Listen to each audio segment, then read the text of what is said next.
Hello once again, and welcome to One-on-One with head coach Rick Wedlow. The Red Devils will be back in action another double weekend on Friday night. They'll travel to Marion, then turn around to go to Jay County on Saturday.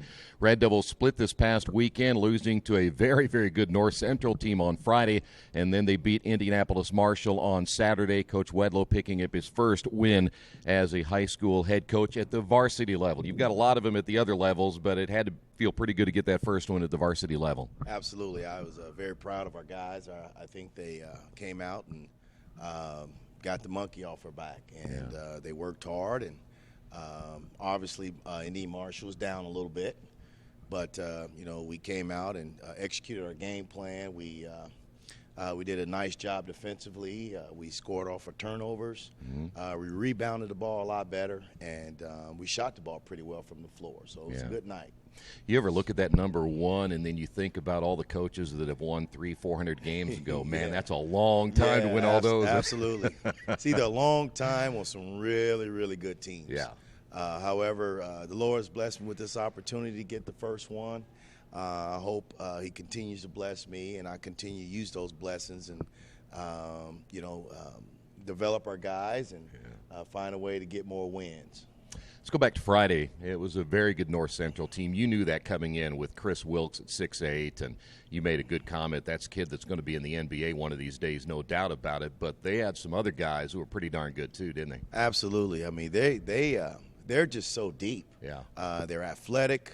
A lot of guys forgot about the Singleton kid. Yeah. I thought he may have been the best player on the floor besides Wilkes the other night. I agree. I mean, he anticipated, got in the passing lanes a few times. In fact, he got in the passing lane one time, went down, did a thunderous dunk, and got them going. I mean, that was one of them plays that got them going. Chris Wilkes pretty much dominated the second half. He was a man among boys, and our guys just didn't put up enough resistance to kind of calm him down. And I thought we came out, ready to play. I thought we had some intensity. I thought we believed in ourselves that we can get the job done based upon how we start the game. Man-to-man, when they guard us man-to-man, I thought we did a decent job with the pressure. They picked us up full man-to-man. Then they went to more of an extended kind of a run-and-jump deal, and we did pretty decent with that. And then they went to a spread-out zone, and their length bothered us. There were gaps in the defense. We didn't do a good job dribble attacking those gaps, and our backside bigs didn't do a good job flashing into those gaps. And so we'll do a better job this week of working on that and trying to get a little bit better at attacking zones, moving the ball a little crisper, making the defense shift, ball fakes, shot fakes, and being a threat on each catch. And that's what happens in the zone. Each catch, you got to present yourself as a threat, because if they don't acknowledge you as a threat, the defense won't shift, and you won't get the openings that you can get if we can pose more of a threat. And they put Wilkes out on the top of that zone a couple of times, and at 6'8", I'm thinking. And then they had Singleton down low. They had the Gates kid down low. They had a small college lineup. They had some great size out there, and when you see Wilkes on the front of that zone, it looks like it's about 6 or 7 guys out there. And then, of course, we didn't hit enough shots. We had some shots, but we didn't make them. And then some of our guys got a little tentative because on quick ball reversal against athletic teams like that, as the ball is reversing, as the ball is moving, and your mindset has to be, when I get this, I'm going to get my butt down, get my hands ready. That's right. My footwork could be appropriate, and I'm going to make sure I shoot this thing with confidence. One of the things I've really been driving home with these guys is, we don't just take shots to take them. We take them to make them. And, at the varsity level, open shots, if you want to be efficient and if you want to be a good team, you have to make 65 to 70% of your open shots. That's right. And if you can make 65 to 70 of open looks, then you can have some success. And the bottom line is, you don't get very many open looks. Like you say, you better hit them while they're there. Absolutely, absolutely. I mean, the first 2 ball clubs we played were good defensive, and they were long. I mean, the Hamilton group, they wasn't like 6'8", 6'9", but they had a bunch of 6'2" to 6'5" guys in there, and they were long, and they closed out very well. North Central, again, when you play those guys, you feel like it's 6 or 7 guys out there. Yeah. In fact, I thought we did a good enough job against their man-to-man pressure full court, because the previous week we did a lot of 7-on-5, 8-on-5. I mean, we loaded up in practice. We put extra guys on the defensive end so that we would be a little strong with the basketball, catch and look before putting it down first. And so I was proud of the fact we handled the pressure. I think our half-court execution against the zone wasn't very good. And let's face it, our goals going in that game was transition defense. Yeah. I thought I'd give ourselves maybe a C+ in that. Mm-hmm. They didn't get as much in the transition as they had gotten against Metropolitan and so forth, but they killed us on the offensive glass. Yeah. And so we got to do a better job. We got to be a lot more physical. We have to have a little bit more attitude, and we have to, put a body on a body, and we have to rebound with 2 hands. There were a couple of times when we went up with 1 hand, soft, and those are the things we just have to learn as varsity basketball players. You have to get those rebounds. That's and right. Again, a lot of my kids are they're new to this varsity level of 4A basketball, and we'll keep working, and we'll keep teaching these guys good technique, good fundamentals, and if they trust the technique, if they have the passion and the desire and some pride about it, and we'll become a better rebounding team. You and I talked after the game on Friday about possessing that basketball. In fact, we talked about it on Saturday as well, as how valuable that possession is. I had you down for 23 turnovers on Friday. You really cut that number down on Saturday, and I actually kind of saw these guys take care of that basketball like they valued a little bit more just 24 hours after the loss. Absolutely. We came in Saturday morning, and we watched the film of Friday night, and we were able to dissect some of our problems. I think most of our guys, all of our guys, took the constructive criticism well. Good. The film doesn't lie. Yeah. And, sometimes, when as a coach you look at every detail, every small thing, and, there are players that they're not bad players, a bad attitude. They feel like you're nitpicking. And sometimes it's the best thing is to get it on film and not try to make anybody feel embarrassed or make them feel bad, but you just try to be honest with them to make them make them realize that they're making mistakes. Yeah. The mistakes are fixable. Yep. And if you make a mistake once, just try not to make it twice. Yeah. And learn from those mistakes and continue to grow and develop. And that's a lot like life, too. You Absolutely. quit making the same mistakes. So. There's a lot of life lessons in the game of basketball, you as far bet. as teamwork, hard work, handling adversity, and bringing your best. Yeah. At when it's time to bring your best. Coach, on Saturday, you had 11 players score. Mm-hmm. I think it was 11. Yes. And you had anywhere from 4 to – you had 1 guy in double figures. Yep. And you played without Dominique that night. Yeah. And I'm certain you would have had 12 then score. That has to feel, and I think from a confidence standpoint, when you're struggling scoring, to get everybody in the scoring column that night and put points on the board. Right. It was the perfect game. It was the perfect game execution for our guys from a standpoint of we're a good ball club. Mm-hmm. We're not a one-dimensional, two-dimensional team. Yeah. I believe that we have 12 guys that can help us any given night at any moment, and it was nice to see those guys have some success. Everybody scored, and we shot the ball well from the floor. We got to the rim. We've been, knock on wood, we've been shooting the ball fairly well from the free throw line, and it was great for our confidence. We've got a few guys that have struggled, a few seniors that have struggled, and I'm trying to be supportive and encourage them and so forth. But at this level, you have to perform. And if you're not performing, whether you're a freshman or a senior, the coach is not doing his job if you don't look at other lineups, other rotations, different substitution patterns. And we're just hoping that our seniors be better leaders.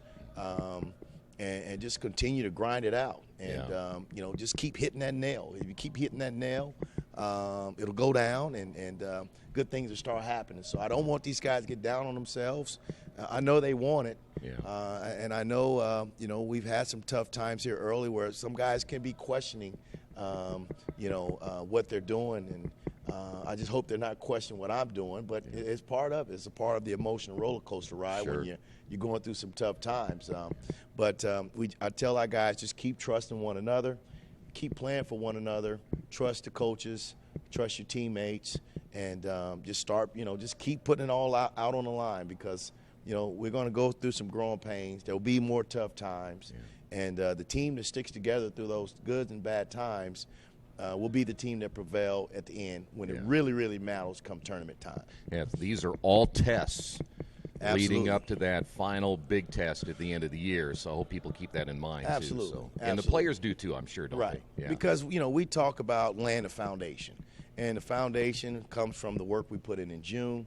I thought we had a really good fall camp, and the foundation is set. And we've been putting up the walls, and we're not quite yet to start doing the interior of this structure. Yeah. And so it takes a while, and the foundation is coming together. The walls are going up, and now it's time to start putting this roof on this house, and we'll keep working. I'll keep finding different ways, different things in practice to focus on and break things down, and I'll do better as a coach. The game plan. I thought we had a pretty decent game plan against North Central. Again, cutting down transition, offensive glass. We want to mix in our man.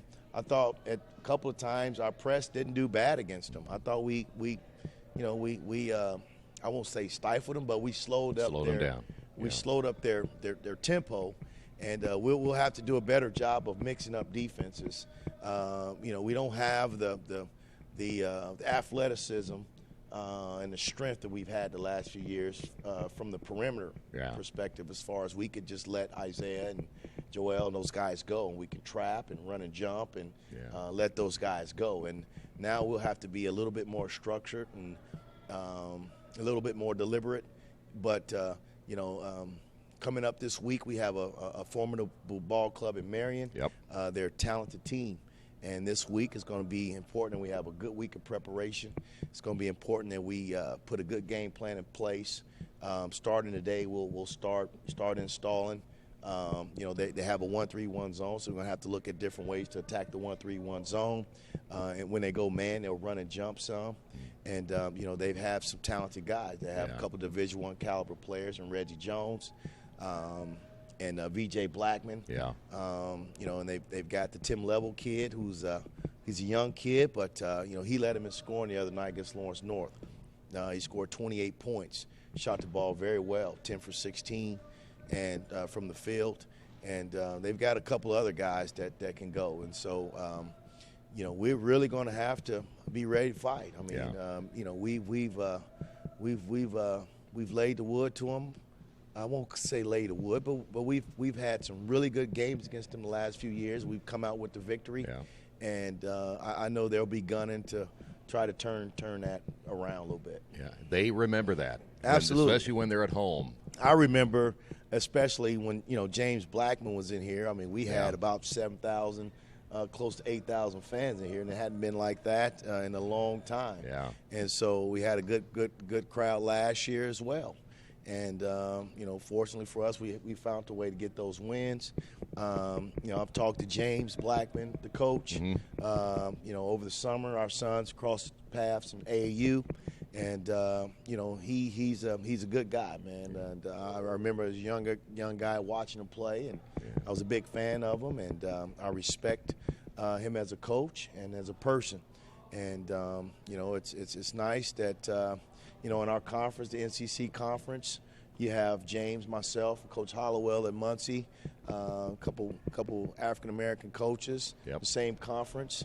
And, it's a big deal. And it just hopefully, we'll open up more doors and more opportunities for a lot of guys. Yeah. And so, again, my job is to find a way to win this game Friday, and we'll put our personal friendship to the side, and I know he'll be ready to hammer us home. But it'll be a good bus ride up there, and we'll come out hopefully ready to play. By the way, not only do they play Marion on Friday, they turn around and every time we go to Jay County, it's one of those, I mean, it is like grind that thing out, just try to get out of there with a win, and now they're undefeated going into that game too. Yeah. Jay County is a very good ball club, and Jay County especially, when we talk about possessions, that game will be very it'll be a more deliberate pace that they play, and so we're going to have to do a better job of controlling tempo, creating tempo from the defensive end. We'll have to execute our offense. We'll have to rebound. They've got some size in the paint. Obviously, Jay County guys, they always shoot the ball well. Yeah. And I know they'll be well coached. So coming off of Friday night, a long bus trip. I won't call it a bus trip, a long bus trip. But when you get on the bus, you and I, Troy, probably get in about an hour and 25 minutes. Bus, you're probably talking about 2 hours. So yeah, that's right. We'll get back in a little late Friday, and hopefully we'll find a way to have a good weekend this week.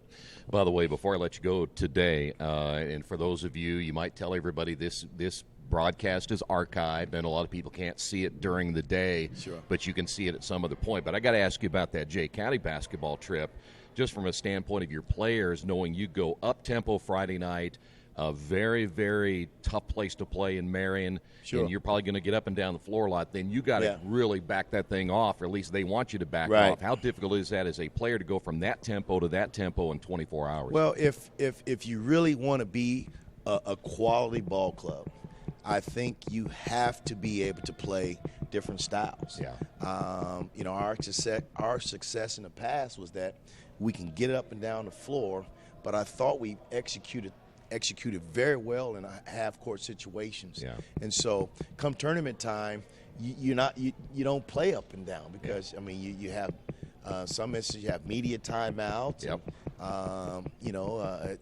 The game is more controlled. The officials have a little bit more control of the game. And so it's tough to kind of get in your rhythm, get in your flow. And so the Jay County game would be more of a tournament tempo. And in that tempo, you have to be able to execute. You have to be able to focus and concentrate and stay with it.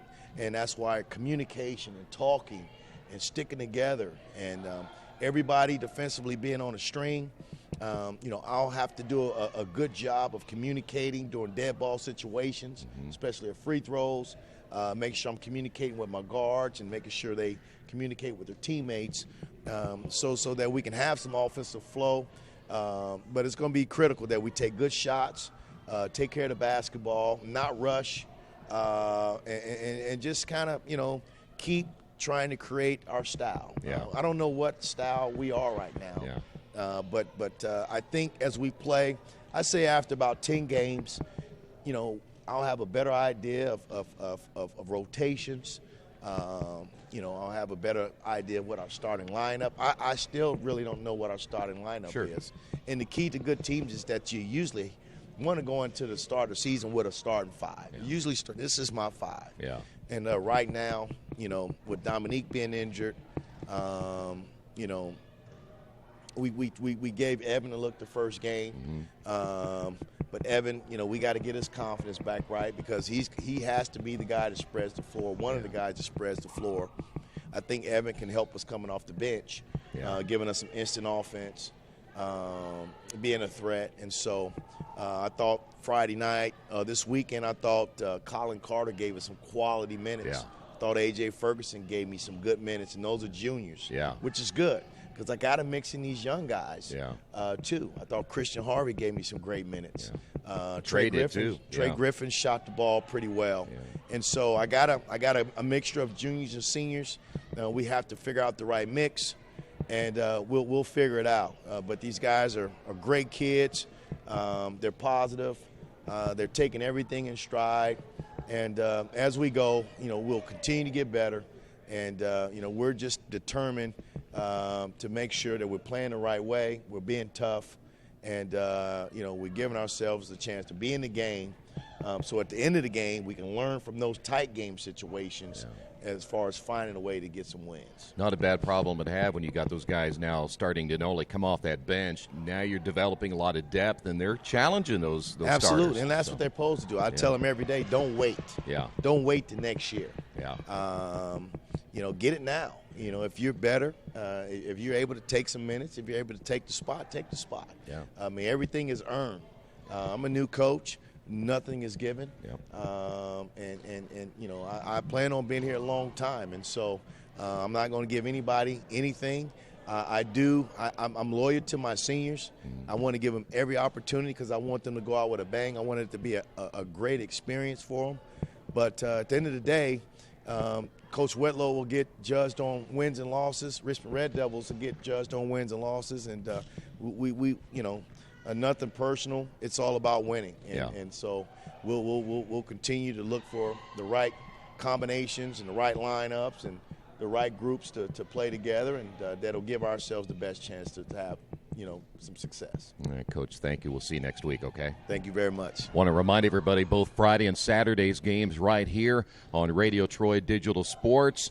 Hopefully you'll get up to Marion and to Jay County and see the Red Devils support them on the road this coming week. And also want to remind everybody, don't forget to get your tickets for the wedding. It's coming up. In fact, what are we, as of today, about 21 days away from the wedding tournament. There are going to be a lot of good teams in here for that 3-day tournament. Absolutely. It's going to be pretty tough for you guys. It's probably one of the best fields we've had from top to bottom. I Yeah. mean, we've had some teams at the top that are good teams, Yeah. but from top to bottom, I can't remember a better field. Yeah, it's going to be very balanced, so make sure you check not only the schedule, it's on, I think you guys have it posted on our website. We have it posted on our website. We'll post it again the closer we get to it, but wedding coming up at the end of the month. And, of course, we'll be back next week, one-on-one with head coach Rick Wedlow. Thanks for being with us. Thank you.